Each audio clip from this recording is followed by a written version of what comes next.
আমার প্রিয় ও স্নেহের 2024 সালের নতুন বছরের অষ্টম শ্রেণীর ছাত্রছাত্রী বন্ধুরা, আশা করি তোমার সবাই ভালো আছো। আজ আমরা যে বিষয়টি নিয়ে আলোচনা করব, অষ্টম শ্রেণীর ফার্স্ট সামেটিভ অর্থাৎ প্রথম পর্যায়ক্রমিক মূল্যায়নের পরিবেশ ও বিজ্ঞানের কোশ্চেন পেপার নিয়ে। সরাসরি স্ক্রিনে কিন্তু আমরা অষ্টম শ্রেণীর ফার্স্ট সামেটিভ অর্থাৎ প্রথম পর্যায়ক্রমিক মূল্যায়নের পরিবেশ ও বিজ্ঞানের কোশ্চেন পেপারটা দেখতে পাচ্ছ। ফুল মার্কস তোমাদের রয়েছে 15 আর সময় তোমাদের রয়েছে 30 মিনিট।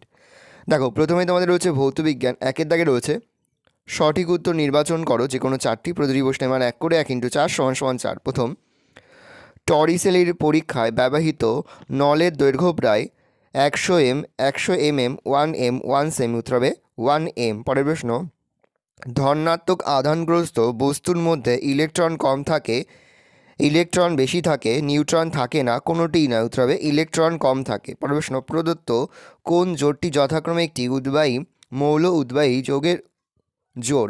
কর্পূর ও আয়োডিন, আয়োডিন ও ন্যাপথলিন, অ্যামোনিয়াম ক্লোরাইড ও আয়োডিন, আয়োডিন ও ক্ষাদ্র লবণ। হবে আয়োডিন ও ন্যাপথলিন। পরের প্রশ্ন, বাদামি বর্ণের গ্যাসটি হলো 0°C উষ্ণতার bromine, chlorine, hydrogen sulphide, nitrogen dioxide. উত্তর হবে নাইট্রোজেন ডাইঅক্সাইড। পরের প্রশ্ন, 2 কেজি ভরের কোনো বস্তুকে পৃথিবী যে বলে আকর্ষণ করে তার মান 2n, 9.8n, 19.6n, 12n। উত্তর হবে 19.6n। 2 দাগে রয়েছে সংক্ষিপ্ত উত্তর যে কোনো দুটি। প্রতিটি প্রশ্নের মান 1 করে 1 × 2 = 2। প্রথম, অ্যালুমিনিয়াম নাইট্রেটের সংকেত ড্যাশ সূত্র লিখবে। Al ব্র্যাকেটের মধ্যে NO3 ব্র্যাকেট ক্লোজ 3। পরে হচ্ছে একটি বস্তু কখন তরলে ডুবে যায়? উত্তর হবে যখন বস্তুর ওজন অপসারিত তরলের ওজনের থেকে বেশি হয়। প্রশ্ন, এসটিতে পদার্থের ঘনত্বের একক লেখা। উত্তর হবে kg/ঘনমিটার। প্রশ্ন, কাগজকে পশম দিয়ে ঘষলে কাঁচ হবে। কাঁচকে পশম দিয়ে ঘষলে কাঁচে কোন প্রকার তড়িৎ উৎপন্ন হয়? উত্তর হবে ঋণাত্মক তড়িৎ। 3 দাগে রয়েছে একটি বা দুটি বাক্য উত্তর যে কোনো দুটি। প্রতিটি প্রশ্নের মান 2 করে 2 × 2 = 4। প্রথম, কুলম্বের সূত্রটি লেখো। খুবই গুরুত্বপূর্ণ একটা প্রশ্ন উত্তর লিখবে। দুটি বিন্দু তড়িৎ আধানের মধ্যে ক্রিয়াশীল তড়িৎ বলের আকর্ষণ বা বিকর্ষণ মান আধান দুটির গুণফলের সমানুপাতিক এবং এদের মধ্যেকার দূরত্বের বর্গের ব্যস্তানুপাতিক। এটি কুলম্বের সূত্র। তাপ পরিবাহিতা কাকে বলে? তাপের সুপরিবাহী কিন্তু তড়িৎ পরিবহনে অক্ষম একটি পদার্থের নাম লেখো। কোনো পদার্থ কত সহজে তাপ পরিবহন করতে পারে তা যে ধর্মের সাহায্যে জানা যায় তাকে তাপ পরিবাহিতা বলে। হিরে তাপের সুপরিবাহী কিন্তু তড়িৎ পরিবহনে অক্ষম। পরের প্রশ্ন, অনুঘটকের বৈশিষ্ট্যগুলি লেখো। অনুঘটকের বৈশিষ্ট্যগুলো হলো: 1, অনুঘটক রাসায়নিক বিক্রিয়ায় অংশগ্রহণ করে বিক্রিয়ার বেগ বাড়ায়। 2, বিক্রিয়ার শেষে অনুঘটক অপরিবর্তিত থাকে। 3, একই অনুঘটক সব রাসায়নিক বিক্রিয়ার বেগ বাড়াতে পারে না। 4, কোন বিক্রিয়ায় কোন অনুঘটক উপযোগী হবে তা পরীক্ষা করে জানতে হয়, বিক্রিয়ার সমীকরণ দেখে জানা যায় না। প্রশ্ন, গ্যালভানাইজেশন কাকে বলে এর একটি ব্যবহার লেখো। তড়িৎ বিশ্লেষণের মাধ্যমে কোনো ধাতুর ওপর জিঙ্কের প্রলেপ দেওয়ার পদ্ধতিকে গ্যালভানাইজেশন বলে। লোহাকে মরচে পড়ার হাত থেকে রক্ষা করার জন্য লোহার উপর জিঙ্কের প্রলেপ দেওয়া হয়। এইরূপ লোহাকে গ্যালভানাইজ লোহা বলা হয়। পরে তোমাদের রয়েছে জীবন বিজ্ঞান। একের দাগে রয়েছে সঠিক উত্তর নির্বাচন করো যে কোনো দুটি। প্রতিটি প্রশ্নের মান 1 করে 1 × 2 = 2। প্রথম, স্বাভাবিক মানুষের দেহকোষের নিউক্লিয়াসে ক্রোমোজোম সংখ্যা 49, 46, 48 না 50? উত্তর হবে 46। প্রশ্ন, যে অঙ্গাণুর সক্রিয়তা বৃদ্ধি পেলে ক্যান্সার হওয়ার সম্ভাবনা দেখা যায় সেটি হলো মাইটোকন্ড্রিয়া, গলগি বস্তু, লাইসোজোম না রাইবোজোম? উত্তর হবে লাইসোজোম। প্রশ্ন, কোষ বিভাজনে সাহায্য করে লাইসোজোম, রাইবোজোম, সেন্ট্রোজোম না অক্সিজোম? উত্তর হবে সেন্ট্রোজোম। প্রশ্ন, তরল পদার্থপূর্ণ কোষ গহ্বর যে পদার্থ দ্বারা আবৃত থাকে তাকে বলে প্রোটোপ্লাস্ট, সাইটোসল, টেনোপ্লাস্ট, কোষ পর্দা? উত্তর হবে টেনোপ্লাস্ট। পরের প্রশ্ন, 2 দাগে রয়েছে সংক্ষিপ্ত উত্তর দাও যে কোনো একটি প্রশ্নের মান 1। প্রথম, জীবদেহ গঠনের ধাপগুলি শব্দ রেখচিত্র ঊর্ধ্বক্রমে দেখাও। কোষ, কলা, অঙ্গতন্ত্র, জীবদেহ। বলছে মিল খুঁজে উত্তর লেখো। মিউসিলেজ, ক্যাকটাস, ক্লোরাইট কোষ? উত্তর হবে সামুদ্রিক মাছ। পরে যে সত্য বা মিথ্যা লেখো। যৌগিক আলোক অনুবীক্ষণ যন্ত্রে লক্ষ্য বস্তুকে 15,000 থেকে 20,000 গুণ বড় করে দেখায়। উত্তর হবে মিথ্যা।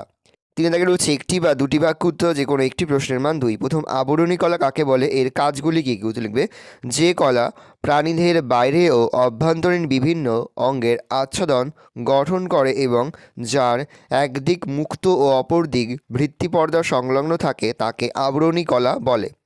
পর হচ্ছে আবরণী কলার কাজগুলি হলো বাহ্যিক প্রতিকূলতা থেকে দেহকে রক্ষা করা, শোষণ ও ক্ষরণ করা, অনুভূতি গ্রহণ করা, বজ্রপদার্থ অপসারণ করা, আঁশ, রোম, নখ ইত্যাদি বহিকঙ্কাল গঠন করা। কোষ গহ্বরকে কোষের ভাঁড়ার ঘর বলে কেন? কোষ গহ্বরে যে কোষরস থাকে তাতে বিভিন্ন পদার্থ যেমন শর্করা, অজৈব লবণ, বিভিন্ন রেচন পদার্থ, ক্ষরণজাত পদার্থ, রঞ্জক পদার্থ সঞ্চিত থাকে। এই সকল পদার্থ কোষ নিজের প্রয়োজন মতো ব্যবহার করে বা কোষের বাইরে বের করে দেয়, তাই কোষ গহ্বরকে কোষের ভাঁড়ার ঘর বলে। নিউক্লিয়াসের গঠন বর্ণনা করো। নিউক্লিয়াস গঠিত হয় নিউক্লিয় পর্দা, নিউক্লিওপ্লাজম, নিউক্লিওলাস ও ক্রোমাটিন তন্তু সহযোগে। 1. নিউক্লিয় পর্দা। এটি দ্বিস্তর বিশিষ্ট একক পর্দা দ্বারা গঠিত হয়। এটি নিউক্লিওপ্লাজমকে সাইটোপ্লাজম থেকে পৃথক করে রাখে। এর বাইরের স্তরটি কয়েক স্থানে এন্ডোপ্লাজমীয় জালিকার সঙ্গে যুক্ত থাকে। নিউক্লিয় পর্দার স্থানে স্থানে কয়েকটি ছিদ্র দেখা যায়। 2. নিউক্লিওপ্লাজম। নিউক্লিয়াসের ভেতরে যে অর্থরল কিছুটা অম্লধর্মী পদার্থ থাকে তা হলো নিউক্লিওপ্লাজম। নিউক্লিওলাস। নিউক্লিওপ্লাজমের মধ্যে যে গোলাকার ঘন বস্তুটি থাকে সেটি হলো নিউক্লিওলাস। এটি প্রোটিন ও রাইবোজোমাল আরএনএ দ্বারা গঠিত হয়। ক্রোমাটিন তন্তু। অসংখ্য লম্বা সুতোর মতো কুণ্ডলাকৃতি যে গঠনটি নিউক্লিওপ্লাজমে ছড়িয়ে থাকে তাকে ক্রোমাটিন তন্তু বলে। সূক্ষ্ম প্যাঁচানো এই তন্তুগুলি কোষ বিভাজনের সময় ক্রোমোজোমে পরিণত হয়, যার মধ্যে জিন অবস্থান করে। পরের প্রশ্ন, লোহিত রক্তকণিকার আকার গোল ও দুপাশ চ্যাপ্টা চাকতির মতো হওয়ার কারণ কি? লোহিত রক্তকণিকার গোল ও দুপাশ চ্যাপ্টা চাকতির মতো হওয়ার জন্য এর পৃষ্ঠতলের ক্ষেত্রফল বেশি হয়। এর ফলে এরা বেশি পরিমাণ অক্সিজেন পরিবহন করতে পারে। এছাড়া দ্বি অবতল আকার হেতু লোহিত রক্তকণিকা বিভিন্ন ব্যাসের রক্তবাহের মধ্যে দিয়ে সহজেই যেতে পারে। ভালো করে দেখে নাও, এই রয়েছে টোটাল তোমাদের ফার্স্ট সামেটিভ অর্থাৎ প্রথম পর্যায়ক্রমিক মূল্যায়নের অষ্টম শ্রেণীর পরিবেশ ও বিজ্ঞানের কোশ্চেন পেপার। ভালো তোমরা কোশ্চেনটা দেখে নাও।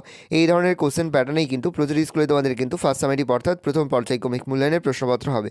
সেহেতু ভালো করে তোমরা কোশ্চেন পেপারটা দেখে নাও। আশা করি ভিডিওটা ভালো লেগেছে। ভিডিওটা ভালো লাগলে ভিডিও লাইক করতে একদমই ভুলবে না। আর আমার চ্যানেল নতুন হওয়া লাল কালার সাবস্ক্রাইব প্রেস করে পাশে বেল আইকন প্রেস করো, যখন নতুন কোনো ভিডিও আপলোড করি সবার ফার্স্ট নোটিফিকেশন তোমরা পেয়ে যাও।